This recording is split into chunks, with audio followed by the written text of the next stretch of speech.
Oke, terima kasih banyak Mbak Sandika atas kesempatannya. Oke, saya buka dulu ya. Assalamualaikum warahmatullahi wabarakatuh. Selamat siang teman-teman semua yang sudah hadir.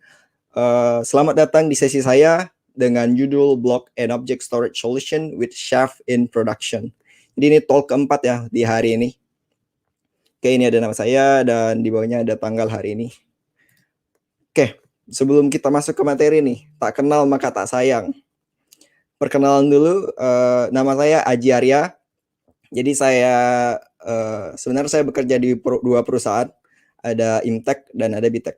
Tapi saya hari ini bakal representasikan Imtech. Jadi Imtech itu apa? Jadi Imtech ini adalah perusahaan IT solution providers. Jadi kami berfokus kepada cloud system sama storage solution, khususnya Chef. Terus juga kami menyediakan program mentorship yang namanya Troops. Nanti bisa dicari ya di Google, Troops Mentorship Program. Jadi di Troops itu kami menyediakan mentorship. Jadi bagi yang mau belajar satu banding satu, jadi satu mentor bakal dikhususkan untuk satu peserta itu bisa. Oke, posisi saya di Imtech itu adalah Cloud Engineer. Jadi kalau mau connect ke saya bisa lewat mana? Bisa lewat Telegram, @ajiaryaR, bisa lewat LinkedIn, www.linkedin.com/in/ajiarya, ataupun bisa melalui email arya@imtech.id. Itu sekilas tentang saya. Oke, agendanya hari ini apa? Yang pertama, saya bakal bahas poin community. Jadi bakal diinfokan bagaimana cara masuk ke grup Chef Indonesia. Kemudian nanti ada introduction ke Chef. Jadi bagi yang belum tahu itu Chef apa, jangan khawatir, nanti bakal dijelaskan. Terus ada deployment planning. Nah, ini yang perlu diperhatikan nih kalau teman-teman rencana mau deploy storage cluster menggunakan Chef untuk kelas produksi. Kemudian nanti bakal ada poin block storage atau di Chef-nya itu RBD. Nanti ada juga object storage dengan RGW atau Rados Gateway. Kemudian di terakhir nanti ada tampilan dashboard dan monitoring di Chef. Oke, mungkin langsung saja ke poin community. Community, a group of people who have the same interest, religion. Seperti kita yang sekarang kita lakukan. Kita komunitas Open Infra bergabung dalam acara ini untuk berbagi ilmu, dan kita semua punya ketertarikan yang sama, yaitu open infrastructure.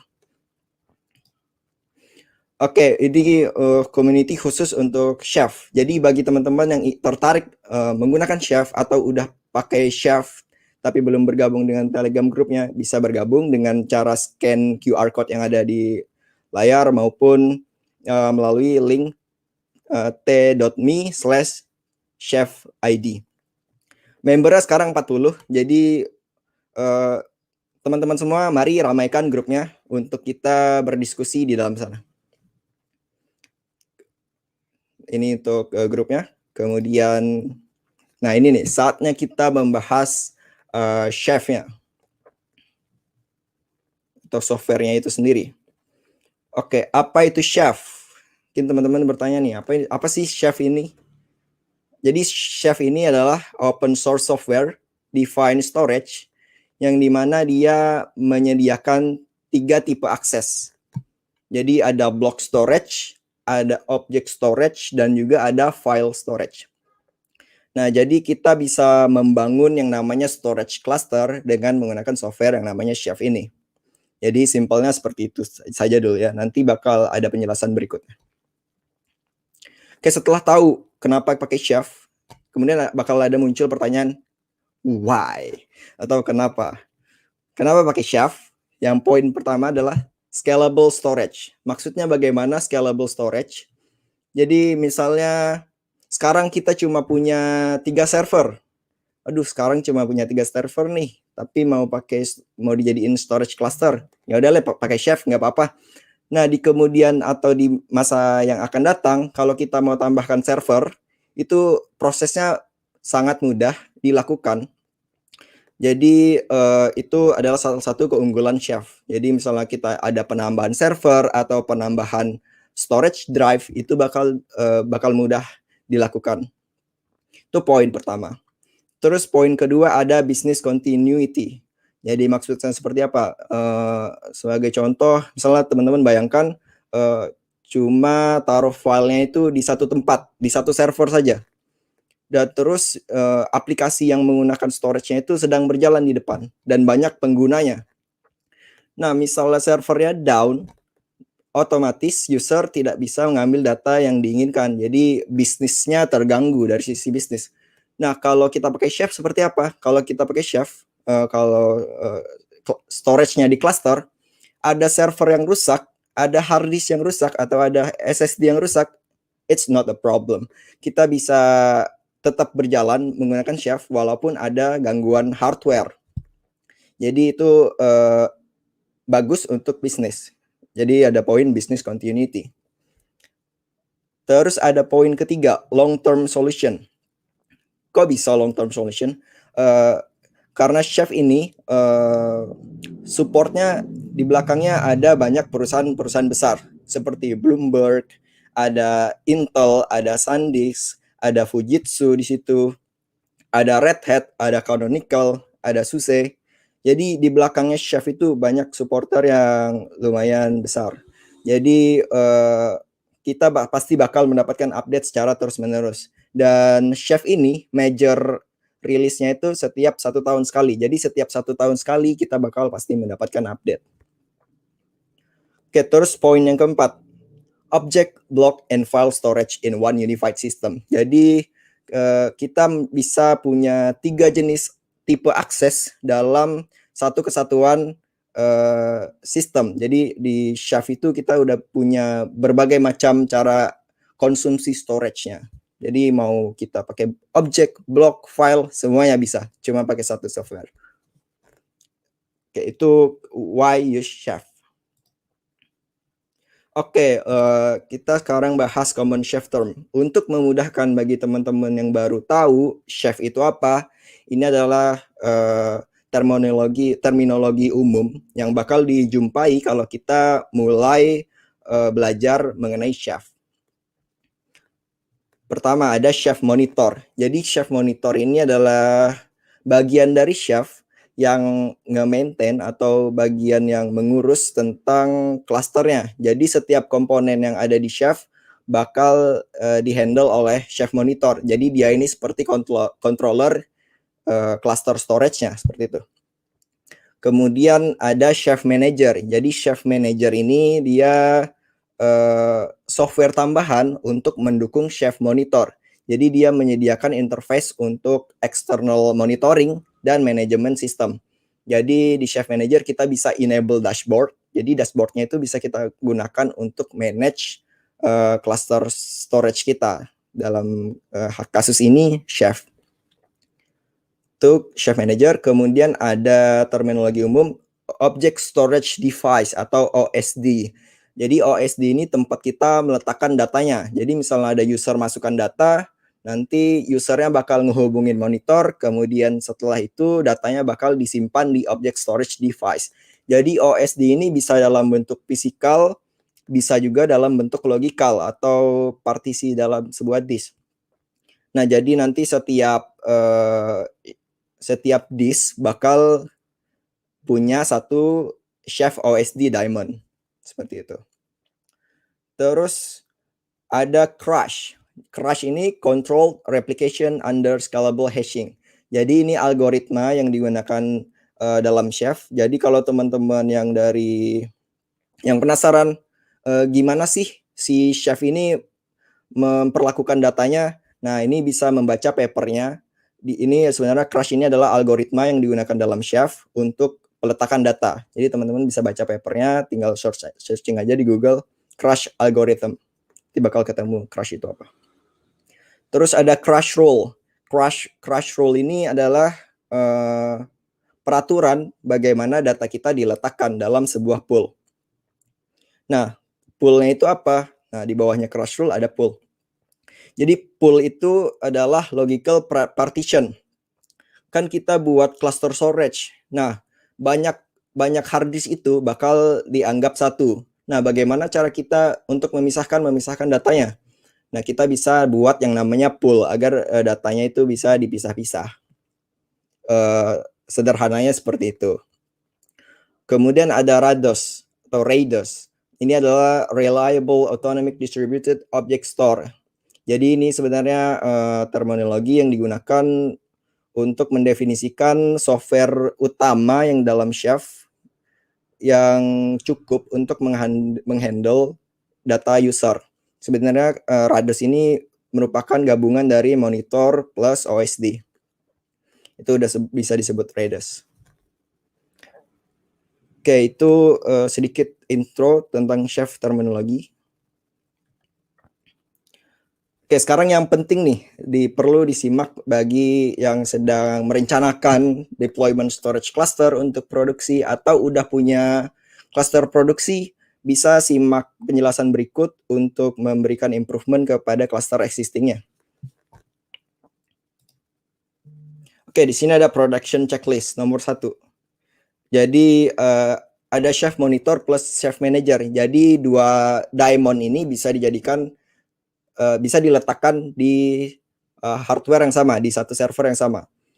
Spesifikasinya bisa 6 cores, 6 CPU cores, kemudian untuk memorinya 32 GB RAM.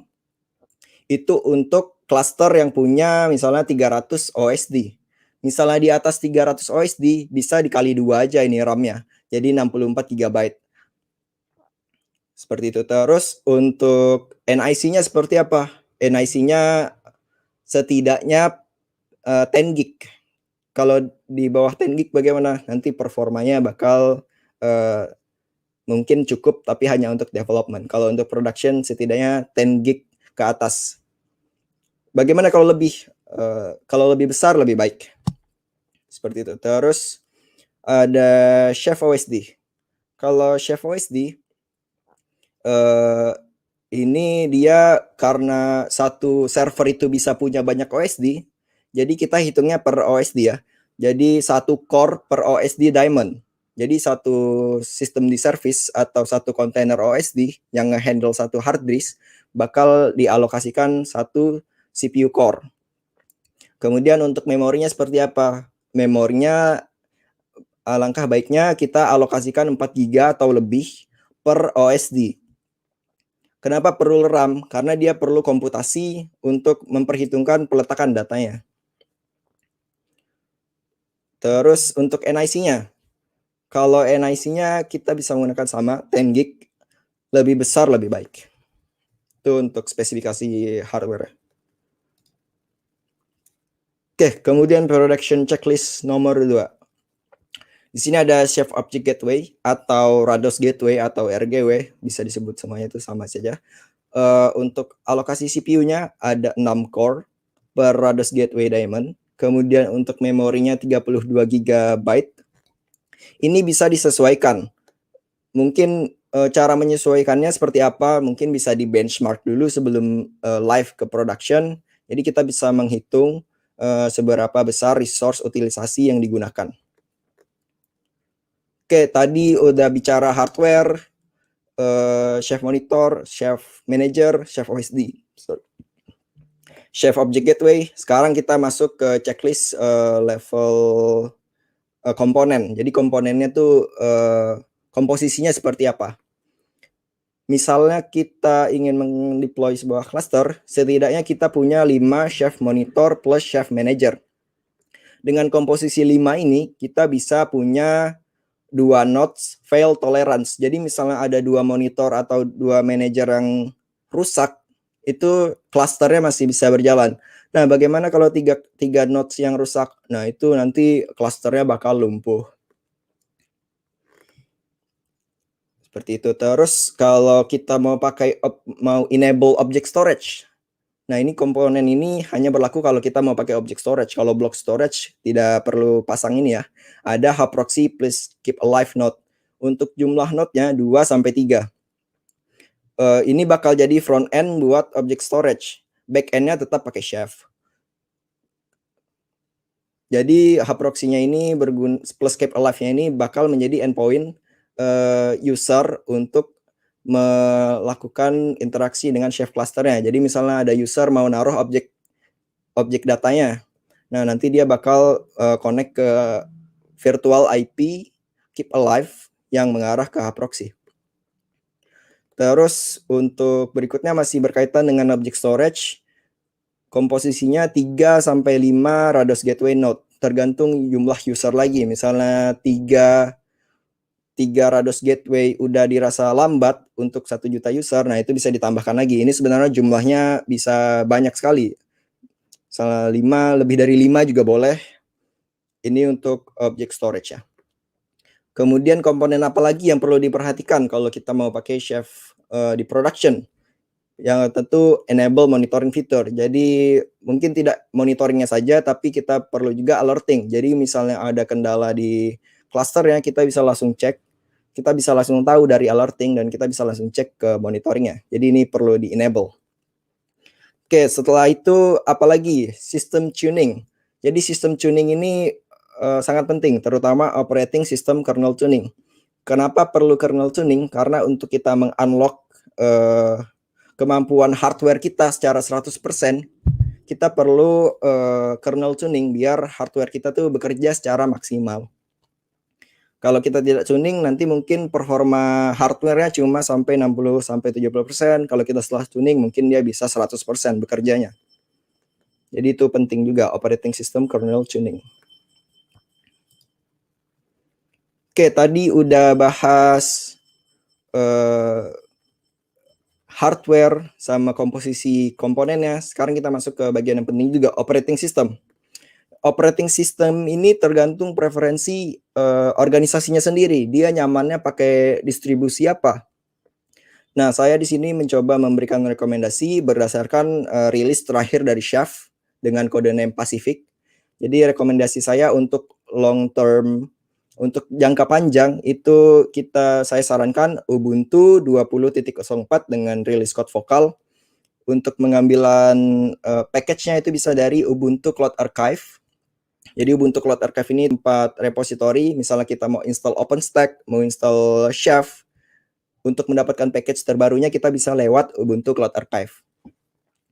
Oke, itu yang pertama. Terus yang kedua bisa pakai operating system apa? Bisa pakai RHEL 8. Karena RHEL 8 ini pasti dijamin kestabilannya. Nah, ini saya masukkan jadi rekomendasi. Kemudian ada Debian Buster sama Debian Stretch.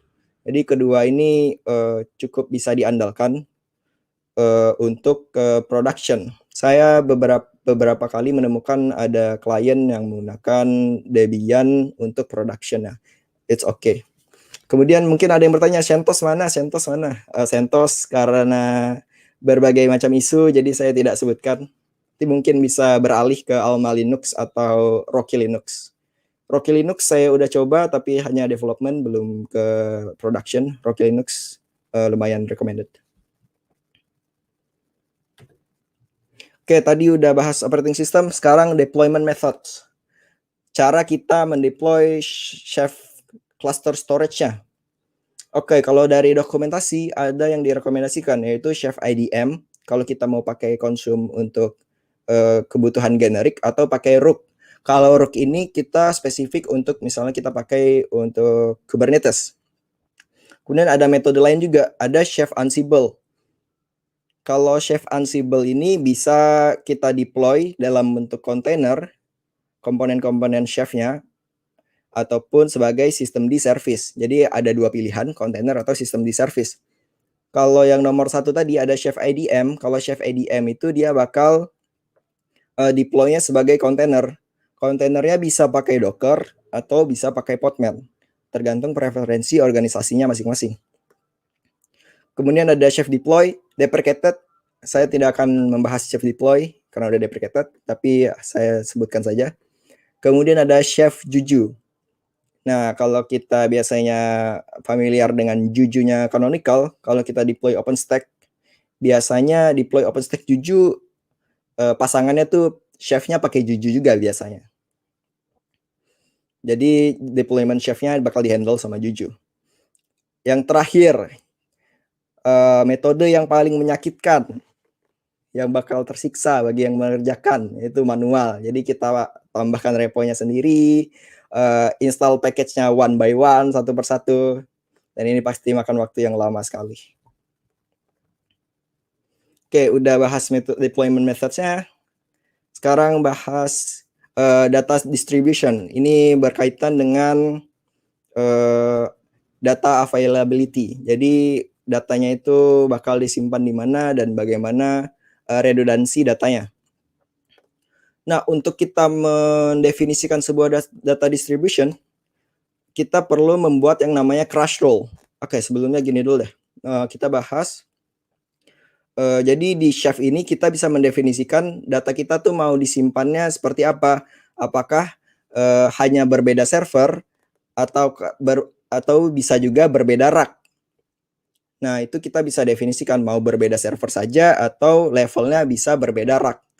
Potongan-potongan datanya atau replikasi ya. Oke, terus ada dua metode nih yang bisa kita gunakan. Ada replika, ada erasure code. Saya bakal fokus ke replika saja ya. Replika ini jadi kita menyimpan data sejumlah n number of replika. Jadi misalnya kita definisikan secara default bakal replika 3. Tapi kita bisa override value itu. Misalnya kita mau butuh yang lebih secure. Saya mau replikanya 4. Jadi misalnya ada 3 data yang hilang, saya masih punya 1 backup. It's okay, itu bisa dilakukan. Nah, jadi replika ini keuntungannya data itu disimpan sejumlah n.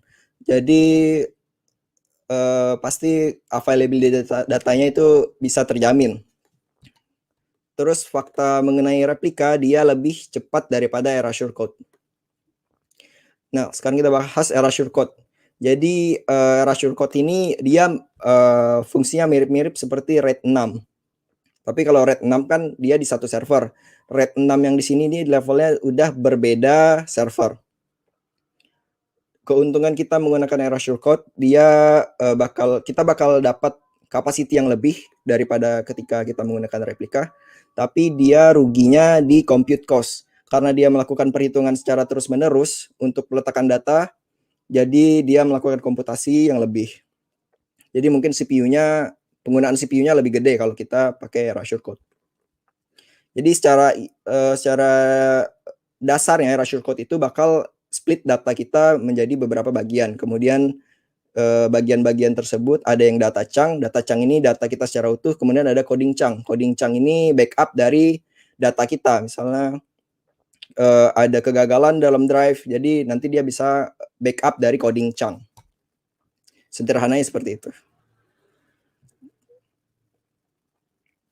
Oke, sekarang kita masuk ke bagian block storage atau di sisi Chef itu disebut RBD. Oke, RBD. Jadi RBD ini adalah software yang handle untuk block storage. Jadi dia bakal thin provision.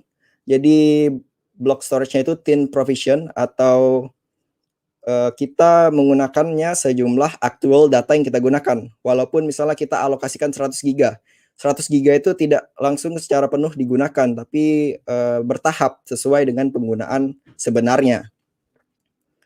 Itu maksudnya thin provision. Terus resizable, maksudnya di sini kita bisa resize sesuka hati. Misalnya kita di awal definisikan saya mau punya block storage 10 GB. Nah, kemudian hari 10 GB ini udah penuh. Nah, kita bisa resize ke 100 GB tanpa kesulitan. Jadi caranya gampang sekali. Kemudian kelebihannya kita bisa sebarkan datanya ini ke beberapa OSD. Entah level server atau server rack. Tergantung dengan crush rule yang kita definisikan. Oke, juga RBD ini support snapshot, replication, dan strong consistency. Jadi ini ada arsitekturnya di bawah, bisa dilihat. Nah, jadi RBD ini dia bakal dikonsum biasanya oleh host. Bare metal bisa Linux server biasa bisa atau juga VM. Oke, sekarang penggunaannya bisa untuk block storage backend, untuk cloud platform, OpenStack, CloudStack, maupun Proxmox. Biasanya yang cloud platform lain juga itu biasanya support Chef. Bisa juga kita attach langsung ke Linux machine pakai kernel module yang namanya RBD, ataupun kita attach ke Windows Server 2019 machine menggunakan RBD-WNBD. Jadi ini supportnya di versi Chef yang terbaru ya, Pacific. Oke, terus ada tadi udah bahas block storage. RBD sekarang masuk ke object storage RGW atau Rados Gateway. Oke, jadi Rados Gateway ini apa? Jadi simpelnya Rados Gateway ini adalah HTTP server yang digunakan untuk interaksi ke Chef cluster storage. Jadi dia kalau user mau pakai object storage di Chef, dia harus lewat Rados Gateway dulu. Jadi si Rados Gateway ini provide dua interface, ada OpenStack Swift dan Amazon S3. Jadi kita bisa pakai sesuka hati, kita mau pakai S3-nya atau pakai Swift-nya, bisa dua-duanya. Dan Chef Object Store Gateway ini dia punya user manajemennya sendiri. Jadi ini arsitekturnya S3 compatible API sama Swift compatible API. Oke, ini stack-nya. Jadi ada Rados di bawahnya, monitor plus OSD, kemudian di atasnya nanti bakal jalan Rados Gateway. Rados Gateway ini yang bakal interaksi sama user. Ini bisa digunakan untuk apa? Ada di slide berikutnya. Nanti. Oke, untuk high availability-nya Rados Gateway seperti apa? Supaya front end ini tetap bisa diakses sama user. Nah, kita perlu namanya hproxy sama keep alive. Jadi hproxy untuk load balancing sama keep alive untuk virtual IP-nya. Kemudian di belakangnya diperlui juga multiple Rados Gateway daemon. Oke, gambarannya seperti ini kira-kira. Ada kliennya bakal connect ke VIP, nanti VIP-nya bisa di depannya kita kasih DNS name mungkin. Nah, baru di belakangnya nanti di load balancing ke Rados Gateway daemon-nya. Oke, sekarang kegunaannya nih. Rados Gateway ini kegunaannya apa? Sebenarnya kegunaannya itu sama seperti S3 pada umumnya. Nah, sebagai contoh, S3-nya ini bisa digunakan untuk integrasi ke aplikasi, misalnya seperti Thanos. Jadi metrik-metrik dari Prometheus bisa dikirim ke Thanos, kemudian Thanos bakal simpan metriknya ke S3, itu bisa. Nextcloud, OnCloud bisa juga. Oke, sekarang bahas integrasi antara OpenStack dengan Chef. Oke, di kategori pertama, object storage di OpenStack service-nya itu Swift. Jadi solusi di Chef-nya itu bisa pakai Rados Gateway Swift interface. Kan tadi dia support S3 sama Swift. Nanti kita manfaatkan Swift interface-nya untuk integrasi dengan OpenStack service. Nah, kemudian ada ephemeral storage, persistent storage, image storage. OpenStack service-nya Nova, Cinder, Glance. Nah, ini semuanya bisa menggunakan RBD atau block object-nya si Chef. Terkecuali Glance, dia punya dua pilihan, bisa pakai Rados Gateway S3 interface atau pakai RBD. Yang terakhir yang tidak kita bahas, shared file system. Sebenarnya OpenStack dia bisa support Manila, bisa pakai Chef. Komponen Chef-nya itu namanya Chef FS. Saya merahin karena nggak kita bahas, karena kita spesifik bahas block sama objek hari ini. Oke, ini yang visualisasi, yang memanjakan mata. Ada Chef dashboard, jadi ini tampilan Chef-nya sekilas. Oke. Halo Mas Haji, sorry ya mau ngingetin waktunya 1 menit lagi. Baik Mbak. Oke, kemudian untuk external monitoringnya bisa pakai Grafana dashboard. Jadi kita bisa konekin Grafana dashboardnya ke Prometheus yang di provide sama Chef Managers. Oke, udah selesai sebenarnya slide-nya. Thanks to the sponsored, also OpenStack Indonesia, kemudian community partners. Oke, terakhir saya ucapkan terima kasih pada yang hadir, pada peserta yang hadir di sesi ini. Kalau punya pertanyaan atau butuh expert, kalau personal bisa ke arya@imtech.id, untuk bisnis bisa info@imtech.id. Untuk websitenya bisa ke imtech.id. Oke. Mungkin itu, Mbak. Oke. Terima kasih banyak Mas Aji atas pemaparannya sangat luar biasa sekali ya.